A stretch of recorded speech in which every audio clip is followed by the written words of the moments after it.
Yan po, nagluto po ako ng fish fillet.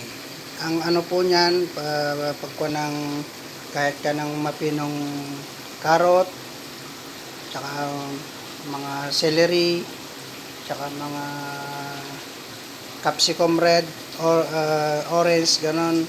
Yan. At ito naman po yung isa. Luluto rin po ako ng chicken curry. Yan po. Yan po ang lutong Pinoy na chicken curry. Kuhan po ng patatas, carrot din po, saka bell pepper. Iprito muna yung mga carrot, saka patatas. Pag nagisa na, nagkulay brown na, ilagay mo yung manok. Pag nag-brown na yung manok, sasabawan mo ulit. At hindi po mawawala kasi po dito, mahirap po bumili ng chicken curry. Kaya ito na lang po, naka-plastic, sorry hindi mabasa. Ito na lang po yung gamit. Wala po, masala. Wala pong mabili. Tsaka ito rin po yung stern. Yan po yung aking pampalinamnam. Coconut powder.